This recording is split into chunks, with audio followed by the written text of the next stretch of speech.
എടാ നിനക്ക് വലിയ ടാലന്റോ ഭയങ്കര ബുദ്ധിയോ അല്ലെങ്കിൽ ലക്ഷക്കണക്കിന് രൂപയുടെ ബാങ്ക് ബാലൻസോ ഒന്നുമില്ലെങ്കിലും നിനക്ക് വിജയിക്കാൻ പറ്റും എന്നാണ് ഞാൻ പറയണത്.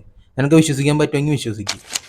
നമ്മളൊക്കെ വിചാരിക്കും വലിയ ടാലന്റ് ഉള്ളവരും ഭാഗ്യമുള്ളവരും മാത്രമാണ് ലൈഫിൽ ജയിക്കുന്നത്. എന്നാൽ എൻ്റെ അനുഭവം വെച്ച് പറയട്ടെ, ടാലന്റ് ഉള്ള പലരും തോറ്റു പോകാറുണ്ട്. കാരണം അവർ കൺസിസ്റ്റൻ്റ് ആയിരിക്കില്ല. കൺസിസ്റ്റൻ്റ് ആവില്ല എന്നുണ്ടെങ്കിൽ ഒരു കാര്യമില്ല. നീ ഇന്ന് ജിമ്മിൽ പോയി ഒരു 10 മണിക്കൂർ വർക്കൗട്ട് ചെയ്തിട്ട് നാളെ നിനക്ക് സിക്സ് പാക്ക് വരുമോ? ഇല്ലല്ലോ. പക്ഷെ നീ ദിവസം വെറും 20 മിനിറ്റ് വെച്ച് ഒരു 6 മാസം തുടർച്ചയായി വർക്കൗട്ട് ചെയ്യുകയാണെന്നുണ്ടെങ്കിൽ നിന്റെ ബോഡി മാറും.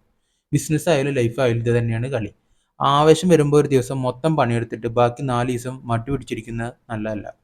റിസൾട്ട് ഒന്നും കാണാനില്ലെങ്കിലും ദിവസവും സ്വന്തം ലക്ഷ്യത്തിന് വേണ്ടി ഓരോ ചൂടും വെക്കുന്നവനാണ് യഥാർത്ഥ വിജയി.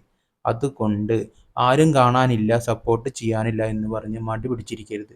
തുടങ്ങി വെച്ച ഒരു കാര്യം കൺസിസ്റ്റന്റ് ആയിട്ട് മുന്നോട്ട് കൊണ്ടുപോകാൻ നീ തയ്യാറാണോ? എങ്കിൽ താഴെ കണ്ടിന്യൂ എന്ന് കമന്റ് ചെയ്യും. നിന്റെ ആ ബെസ്റ്റ് ഫ്രണ്ടിന് ഇതൊന്ന് ഷെയർ ചെയ്യും. നമുക്ക് ഒരുമിച്ച് വളരാം. ഓക്കെ.